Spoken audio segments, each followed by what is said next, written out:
नमस्कार दोस्तों, मैं राजकुमार चौधरी। हमारे इस विधिक ज्ञान के चैनल में आपका स्वागत है। दोस्तों, आज हम लेकर आए हैं एक बड़ा ही दिलचस्प व ज़रूरी वीडियो। आज हम चर्चा करेंगे मोदी सरकार द्वारा दिए गए 20 लाख करोड़ की आर्थिक पैकेज क्या है, इसका एमएसई में से क्या संबंध है, क्यों एमएसएमई को ज़्यादा प्रोत्साहन दिया जा रहा है। चलिए, वीडियो शुरू करने से पहले आप लोगों से निवेदन है कि एक बार हमारे चैनल को सब्सक्राइब जरूर करें और बेल का को भी दबा दें, जिससे हमारी वीडियो सबसे पहले आपके पास पहुंचे। चलिए दोस्तों, शुरू करते हैं। आज का विषय एमएसएमईज क्या है। एमएसएमईज, ई मीन्स एंटरप्राइज और Es means enterprises. M means micro, S means small, M means medium, Es mean enterprises. सूक्ष्म, बहुत ही छोटा स्तर का। स्मॉल, लघु। मीडियम, मध्यम। एंटरप्राइजेस, उद्यम। एंटरप्राइजेस मीन्स उद्यम। तो दोस्तों, ये जो micro, small and medium enterprises है, इसका हिंदी अर्थ है सूक्ष्म, लघु एवं मध्यम उद्यम। तो इस एमएसएमईज को लेकर बहुतों में कन्फ्यूजन है कि कौन कौन से बिजनेस इस एमएसएमईज के दायरे में आएंगे, कौन कौन से इसके दायरे में नहीं आएंगे। इन सब विषय को लेकर आज हम चर्चा करेंगे आपके पास। अच्छा, चलिए दोस्तों, मोदी सरकार में जो वित्त मंत्री हैं हमारी निर्मला सीतारमण, उन्होंने क्या करा है, एमएसएमईज पर ही ज़्यादा जोर दिया है। पहले क्या होता था, पहले त्रिवर्षीय योजना में क्या हुआ कि भारी उद्योगों को ज़्यादा प्रेफरेंस दिया गया। लघु एवं सूक्ष्म जो उद्योग हैं या मध्यम उद्योग हैं, उन पर गवर्नमेंट ने कोई ध्यान नहीं दिया।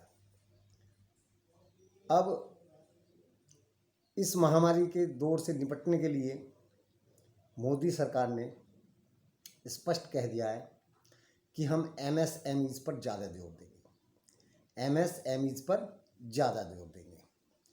तो अब हम जानेंगे कि इसमें कौन कौन से उद्योग आते हैं, एमएसएमईज में कौन कौन से उद्योग आते हैं। तो इसमें आते हैं सबसे पहले पैक्ड फूड।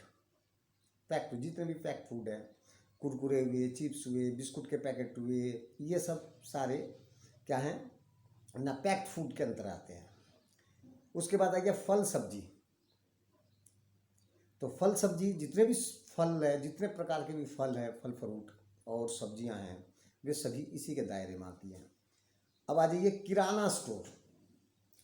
किराना स्टोर में दाल, चीनी, नमक, मसाले, विभिन्न प्रकार के मसाले, ये सब किराना स्टोर में आते हैं और ये सब एमएसएमईज के दायरे में आते हैं। उसके बाद आ जाओ रेस्टोरेंट, होटल हैं, रेस्तोरां, जितने भी रेस्तोरां हैं, लाइन होटल हैं, बड़े बड़े ग्रैंड होटल हैं, ये सब एमएसएमईज के दायरे में आएंगे। मत्स्य पालन, दुग्ध उत्पादन, मत्स्य पालन एवं मुर्गी पालन, पशुपालन, ये सभी एक ही कैटेगरी के हैं। दूध उत्पादन में है पराग डेयरी, बड़ी बड़ी कंपनियों के जो दूध के पाउच आते हैं, ये उत्पादन, दूध का उत्पादन जो है, ये भी एमएसएमईज के दायरे में आएगा। उसके बाद आ जाओ मत्स्य पालन भी मछली का पालन जो होता है, छोटे बीज छोड़ दिए जाते हैं, वो थोड़ी बड़ी होती हैं, उनको और बड़ा करा जाता है और बाजार में, मार्केट में बेचा जाता है। ये भी एक तरह का बिजनेस है मत्स्य पालन। मुर्गी पालन आपने किया, मुर्गी पालन, उससे अंडा उत्पादन है, ये सब एमएसएमईज के दायरे में आ गए। मील, जितने प्रकार के भी मील हैं, फ्लोर मील हैं, और जी ऑयल मिल, जितने प्रकार के भी मिल हैं ये सब इसी के दायरे में आएंगे। ईंट भट्टा ये भी आएगा इसमें। अब आ जाइए मोटर वाहन। मोटर वाहन जितने भी प्रकार के भी मोटर वाहन है, सर्विस क्षेत्र है, वो सब इसी के दायरे में आ रहे हैं। साइकिल, साइकिल उत्पादन भी हो सकता है और साइकिल की ट्रेडिंग भी हो सकती है। फर्नीचर, फर्नीचर का उत्पादन ट्रेडिंग दोनों। कॉस्मेटिक्स, ये जो लेडीज लगाती हैं चेहरे पे, विभिन्न रकम के कॉस्मेटिक गुड्स, इनका भी जो उत्पादन होता है वो भी एमएसएमईज के दायरे में आता है। उसके बाद क्या है, beauty parlour, salon, beauty parlour salon, ये दोनों भी एमएसएमईज के दायरे में आते हैं। अब आ जाइए इलेक्ट्रिक और इलेक्ट्रॉनिक्स, दोनों में अंतर समझिए दोस्तों। इलेक्ट्रिक और इलेक्ट्रॉनिक, इलेक्ट्रिक हो गए जो हैवी, बड़े बड़े मोटे मोटे तार जिनमें लगते हैं, वे हैं इलेक्ट्रिक। और इलेक्ट्रॉनिक्स वे हो गए जिसमें सूक्ष्म छोटे छोटे तार, जैसे टीवी हुआ, इनमें इसको इलेक्ट्रॉनिक्स गुड्स के दायरे में रखा गया, इसमें एमईज के दायरे में रखा गया। इसके अलावा बुक्स एंड कॉपी इंडस्ट्री, किताबों का छपना वगैरह हैं, प्रकाशन, ये। इसके अलावा कॉफियाँ उत्पादन, पेपर, प्लेन पेपर, ये सब उत्पादन। अच्छा, उसके अलावा फोटोकॉपी, फोटोकॉपी के लिए अगर आपने कोई छोटा सा अपना प्रतिष्ठान बना रखा है, व्यावसायिक प्रतिष्ठान, तो वो भी इसके दायरे में आएगा। इसके अलावा क्या है, दर्जी, लैब, जांच घर, विभिन्न प्रकार के जांच घर, जैसे ये अल्ट्रासाउंड वगैरह हो रहे हैं, विभिन्न प्रकार की जांच हो रही हैं। ये हार्डवेयर, हार्ड मीन्स कठोर, कठिन, वेयर मीन्स सामान, कठोर सामान। कौन सा सामान, जैसे कि नलके की हत्ती, लोहे के जितने भी कील, नट बोल्ट, ये सब हार्डवेयर का सामान है जो इसका उत्पादन करते हैं, वे भी एमएससी के दायरे में आए। कारपेंटर, लेदर, ये सब एमएससी के दायरे में। तो आप समझ गए होंगे कि एमएसएमई का दायरा बहुत बड़ा है। इसमें लगभग 6500 तरह के प्रोडक्ट उत्पन्न होते हैं, और इसी प्रोडक्ट का इस्तेमाल हमारे देश में भी होता है और इसका एक्सपोर्ट भी किया जाता है। तो अब इनको बढ़ावा क्यों दिया जा रहा है, इनको बढ़ावा देने का कारण क्या है? सरकार एमएसएमईज के पीछे हाथ धो के पड़ गई है, क्यों? चलिए दोस्तों जानते हैं। ये एमएसएमईज जो है, इसके अंदर जितने भी कौल कारखाना आ रहे हैं, जितने भी सर्विसेज क्षेत्र आ रहे हैं, टोटल का 45% रोजगार इस एमएसएमईज दे रही है। हमारे इंडिया में जितना रोजगार है उसका 45%, 45% योगदान एमएसएमईज का है। दूसरा नंबर क्या है ना, हमारे भारतवर्ष से जितना भी एक्सपोर्ट, निर्यात होता है, उसका 50% एमएसएमईज के द्वारा होता है। इसके अलावा क्या है ना, हमारे देश में जितने भी कौल कारखाना उद्योग है, उनका 90%, उनका 90% कौल कारखाना क्या है, एमएसएमईज के हैं, एमएसएमईज के हैं।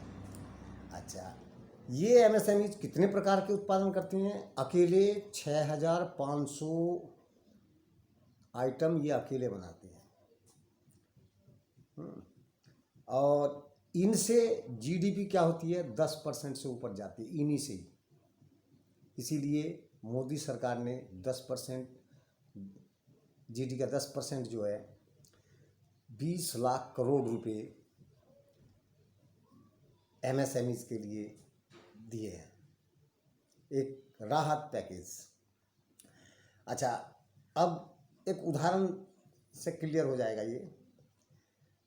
हमने अभी हाल फिलहाल में कोरोना जब हमारे देश में महामारी ये फैली है, तो हमने चीन से mask, PPE kit, rapid testing kit, ये सब ऑर्डर देकर मंगाए थे, हैं। मास्क जो हम मुंह पर लगाते हैं, मास्क, उसे भी हमने चीन से मंगाया था। इसके अलावा पीपीई किट क्या होती है? Personal protection equipment, PP kit. ये पीपी किट क्या, डॉक्टर्स लोग पहनते हैं, पहनने के बाद अपना वर्क करते हैं, करने के बाद इसको उतार के फेंक देते हैं, केवल एक बार यूज होता है। तो पीपी किट रैपिड टेस्टिंग, जो हम टेस्टिंग करते हैं उसका भी हमने वो भी चीन से ही मंगाया था। सिर्फ हमें ही नहीं, इटली को भी दिया था उसने। तो जब भारत ने देखा कि चीन ने जो भी मास्क, पीपी किट या रैपिड टेस्टिंग हमें दी है वो सारी ही खराब है, उसने तो हमें धोखा दे दिया। अब क्या करें, हमने चीन को वापस भेज दिया। वो भारत के आरसीएमआर ने चीन के इस सामान को वापस भेज दिया। वापस भेज दिया तो चीन क्या कहता है कि आप पे तो इसे इस्तेमाल करना ही नहीं आता, आप इसे इस्तेमाल नहीं कर सके सही तरह से, सामान सही है, आप इस्तेमाल करना नहीं जानते, और अब कहाँ से लेंगे आप तो बनाना जानते नहीं हैं। तो भारत को ये चैलेंज स्वीकार करना पड़ा। मोदी सरकार ने इस पे विशेष ध्यान देते हुए एमएसएमईज पर जोर दिया, जिसने कठोर परिश्रम कर mask, PPE kit, rapid testing kit ये सब बनाए। उसका उत्पादन वर्तमान में प्रतिदिन Bharat 2 lakh PPE kit, 2 lakh mask, 2 lakh rapid testing इसका उत्पादन कर रहा है। अब आपको बता दूं दोस्तों कि एमएसएमईज में क्या लिमिट है, कौन कौन इसके दायरे में, कौन से के दायरे में आ रहे हैं। इन्होंने 3 दी है, माइक्रो, स्मॉल एवं मीडियम।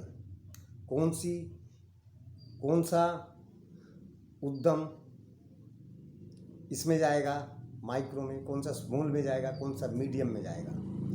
तो दोस्तों सबसे पहले बता दूं 2006 में जो हमारा एसएमएमईज एक्ट 2006 बना था, उसमें लिमिट जो दी थी माइक्रो वालों को दी थी 25 लाख तक की, और स्मॉल वालों को दी थी 1 करोड़ तक की, और मीडियम वालों को दी थी 10 करोड़ तक की, जिसका 2020 में संशोधन कर दिया गया। इसमें वर्तमान में 2020 में इसे संशोधन करके नई प्रकार लिस्ट तैयार की गई, जिसमें माइक्रो जो उद्योग हैं, जो माइक्रो के दायरे में आते हैं, उनको 1 करोड़ से 5 करोड़ तक के टर्नओवर पर रखा गया है, और स्मॉल जो हैं उनको रखा है 10 करोड़ से लेकर 50 करोड़ तक के टर्नओवर पर। मीडियम जो हैं वे 20 करोड़ से 100 करोड़ तक के टर्नओवर पर। एक बात और बता दूं यहाँ पर, ये जो 100 करोड़ था, हाल फिलहाल में 3-4 दिन पहले ही अभी एमएसएमईज की बैठक हुई थी, जिसमें इसके अध्यक्ष डॉक्टर हर्षवर्धन ने इसको बढ़ाकर 250 करोड़ तक कर दिया है। जो कि 100 करोड़ था वो 250 करोड़ कर दिया है, क्योंकि बहुत से व्यापारियों का कथन ये था कि हम तो एमएसएमईज से बाहर हो गए, क्योंकि उनका उत्पादन 100 से ऊपर है। तो इस वजह से इसका आकार और भी बड़ा कर दिया है। अब जो है 250 करोड़ तक के जो टर्नओवर के व्यापारी हैं वे भी एमएसएमईज के दायरे में आ गए। चलिए दोस्तों, ये तो आपको समझ में आ गया होगा। अब आप बता दूं एमएसएमईज में छूट क्या है, जो हर व्यापारी इसी में जाना चाहता है। क्या छूट है इसमें? तो दोस्तों बता दूं, सबसे पहले इसका जो है बैंक लोन बहुत ही आसानी से मिल जाता है। इसका बैंक लोन जो है बहुत ही आसानी से मिल जाता है। इसमें आपकी गारंटी सरकार लेती है, इस वजह से ये बहुत जल्दी मिल जाता है। दूसरा नंबर बता दूं, इसमें ब्याज की दर लार्ज इंडस्ट्रियों की तुलना में बहुत ही कम है। लार्ज इंडस्ट्रियों की तुलना में ब्याज की दर जो है बहुत ही कम है। तीसरे नंबर, इसमें टैक्स, लार्ज कंपनी में जो प्रोडक्ट होते हैं उसके में जो टैक्स है सरकार को देना होता है, वो उसकी तुलना में micro, small and medium enterprises को बहुत ही कम टैक्स देना पड़ता है। हैं, केवल 12%। लाइसेंस बहुत आसानी से मिल जाता है। एमएसएमई के जितने भी प्रोडक्ट हैं उनका अगर कारखाना आप लगा रहे हैं, उनका उद्यम अगर आप लगा रहे हैं तो आपको लाइसेंस बड़ी आसानी से मिल जाएगा।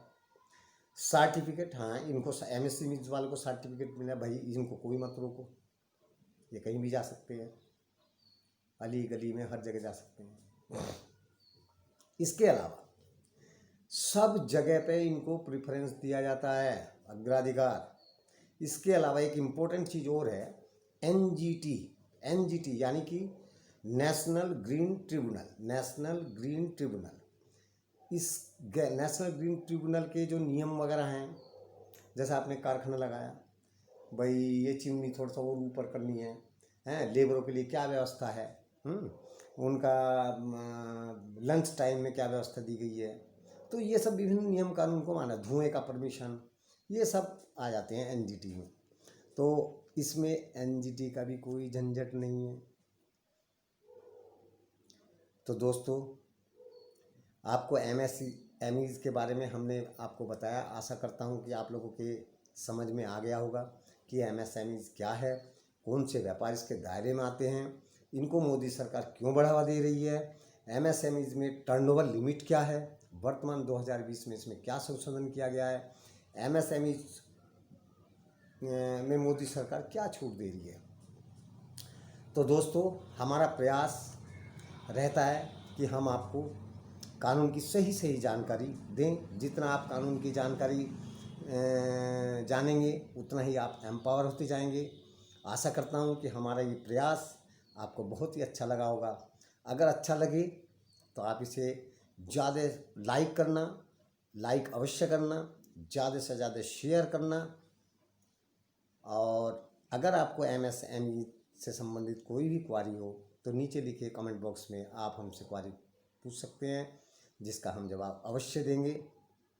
आपके सुझाव भी हम स्वीकार करेंगे। तो दोस्तों, आज बस इतना ही, फिर मिलेंगे एक नए वीडियो के साथ। थैंक यू, नमस्कार।